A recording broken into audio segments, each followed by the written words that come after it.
Dhaka metropolitan পুলিশের রমনা বিভাগের উপপুলিশ commissioner DC Mohammad Masud Alam আবারও সমালোচনায়।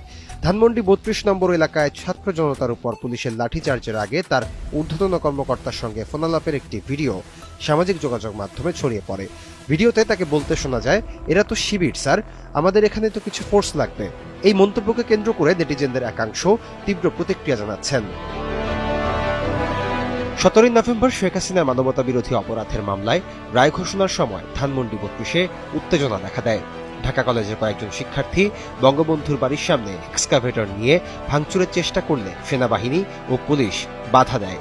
এরপর সেখানে কয়েক দফা সংঘর্ষ হয় এবং সন্ধ্যার পর পরিস্থিতি আরও উত্তপ্ত হয়ে ওঠে। ওই সময় ডিসি মাসুদের ফোনালাপের ভিডিওটি ধারণ করা হয় এবং পরে সামাজিক যোগাযোগ মাধ্যমে তা ভাইরাল হয়।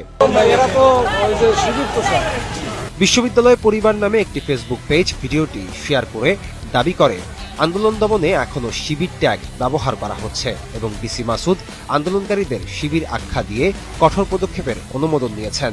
ভিডিও প্রকাশের পর তাকে নিয়ে ব্যাপক সমালোচনা শুরু হলেও তার সঙ্গে যোগাযোগের চেষ্টা ব্যর্থ হয়েছে। ডিসি মাসুদকে ঘিরে এর আগেও বিতর্কের সৃষ্টি হয়েছে। ইন্টারকন্টিনেন্টাল হোটেলের সামনে বুয়েট শিক্ষার্থীদের আন্দোলনের সময় এক ছাত্রের মুখ চেপে ধরা তার সেই ছবিটি তীব্র সমালোচনার জন্ম দিয়েছিল। আবার পাবনায় অতিরিক্ত পুলিশ সুপার হিসেবে দায়িত্ব পালনকালে কোটা সংস্কার আন্দোলনের সময় তিনি শিক্ষার্থীদের উপর গুলি চালাতে অস্বীকৃতি জানিয়ে সাহস জুগিয়েছিলেন, সে ভিডিওটি তখন ভাইরাল হয়।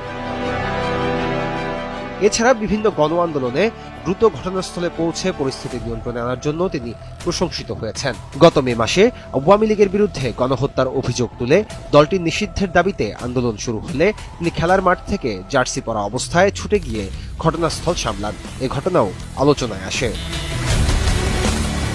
তবে বিতর্ক তার পিছু ছাড়েনি। গেল ১৫ এপ্রিল সায়েন্স ল্যাবে সিটি কলেজ ও ঢাকা কলেজের শিক্ষার্থীদের সংঘর্ষ নিয়ে তিনি মন্তব্য করেন, এই সংঘর্ষের কারণ কেউ বলতে পারবে না আল্লাহ ছাড়া।